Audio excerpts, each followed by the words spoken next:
Intel obviously is getting ready to release Raptor Lake sometime in the next month or so. And Intel is claiming that their top-end Raptor Lake CPUs will have stock boost clocks of up to 6 gigahertz. Now, obviously, the megahertz wars and the gigahertz wars, I mean, that's my bread. That's where I grew up. I grew up on those streets. We went from 233 to a gigahertz in less than 3 years. It was some crazy times back then. And back then, it was completely linearly scaled. It was, here's your 233. Oh, here's some process improvements. And here's that same CPU at 1 gigahertz. It was insanity. So the megahertz wars may be kind of heating back up again. We've been seeing, ever since Ampere got released, we've been seeing GPU frequencies hitting like 2300 megahertz, very on the regular. CPU frequencies, once they hit 5 gigahertz, they kind of leveled off for a while, but all of a sudden we're going 5.3, 5.5, 5.7, and now Intel laying it down at 6 gigahertz. I'm here for it. Yeah. No, this would be great. I can't wait for battles like this to come back. This is so much fun when companies do this. And again, when there's competition, we win as consumers. Now, we may end up with CPUs and GPUs that are extensively draw too much power. And we're kind of seeing that with the 4090 and the alluded to 660 watt power draw just from that. I have power supplies that I use on the regular that are 430, 550 watts, like in that range. Like, the thought that I could attach every single rail to a 4090 and it would blow is insane. Like, I understand the 430 if I plugged it into my 3090 going like, yeah, I can't boost as high. But it would still run it. No chance. Yeah. No chance on a 4090. But yeah, when frequencies start pushing higher, temps get higher, more power draw. I think in the next couple of generations, there's going to be a renaissance both of a megahertz battle and of an undervolting battle. Because that same kind of thing also happened with Pentium 4s, where they went, holy crap, my CPU's hitting 95 degrees out of the box with a third-party cooler. You know what? If you dial it back 200 megahertz, it hits 70. And I'm feeling that same kind of feeling when Prescott came out, when Intel Prescott made its debut. And then later on, what was the Pentium D architecture? The first generation Pentium D, the first dual core.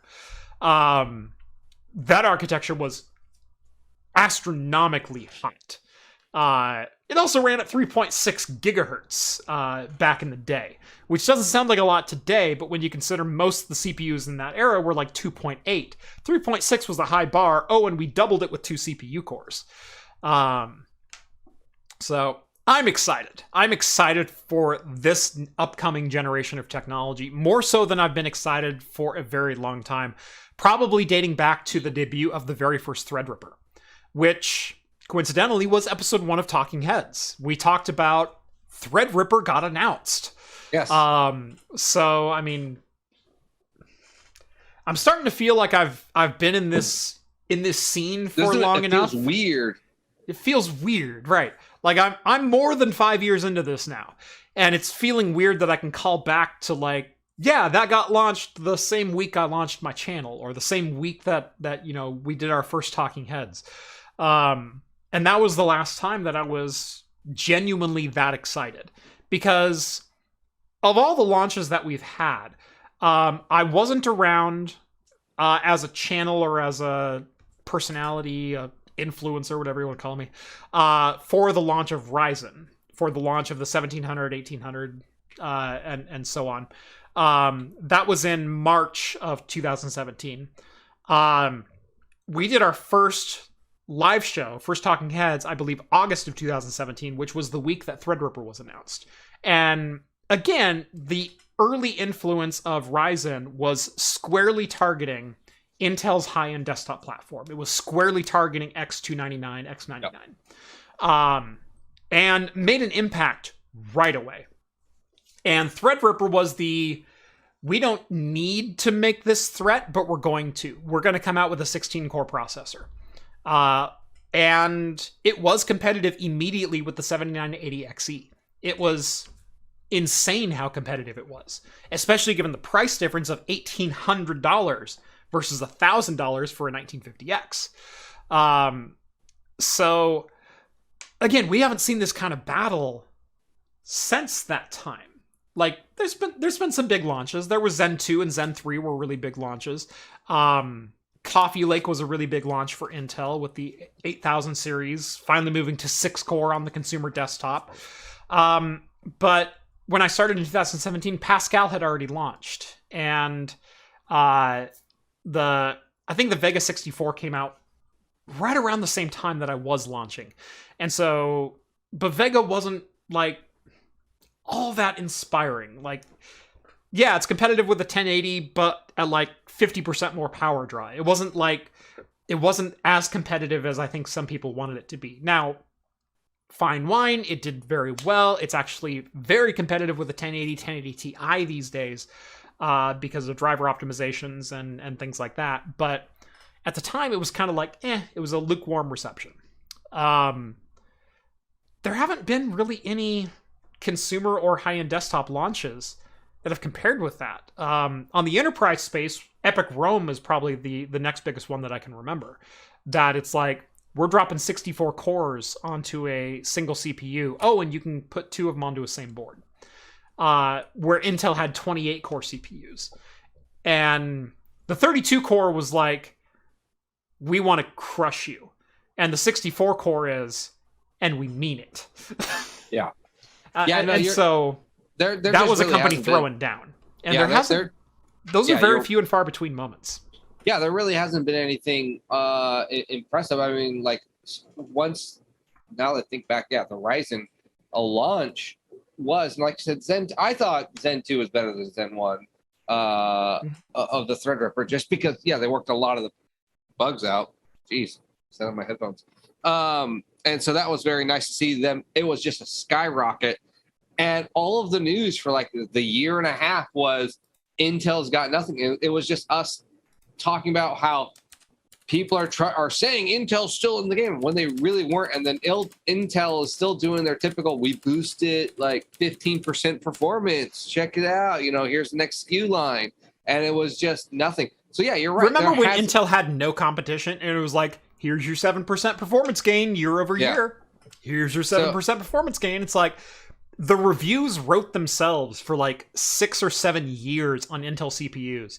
Everything from Sandy Bridge to Coffee Lake was, we're going to give you another 7%. It's like, I know you're shelving performance. I know you're holding out. I know, Intel, you've got more in the bank.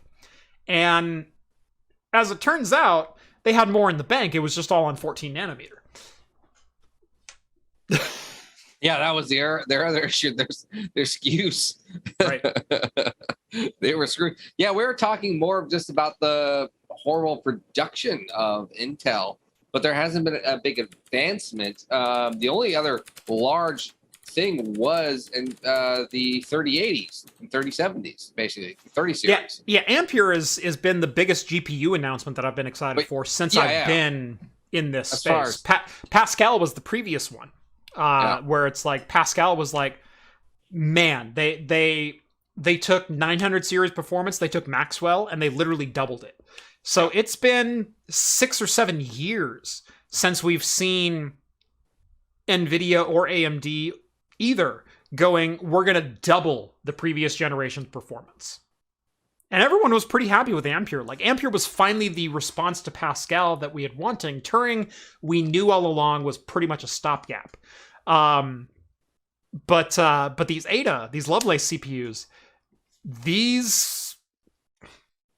boy. Yeah, I'm just, again, curious, going back to the power supply of everything, of I didn't actually get to see the power draw on these chips. Max Turbo.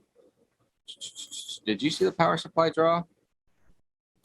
From the Intel chips. Yeah. I haven't seen any power specifics for Intel. I have for AMD, and AMD is moving up their power targets from 105 and 120 watts on all of their existing Ryzen lineup up to 185 watts for some of their higher end chips for like the 7950X and so forth.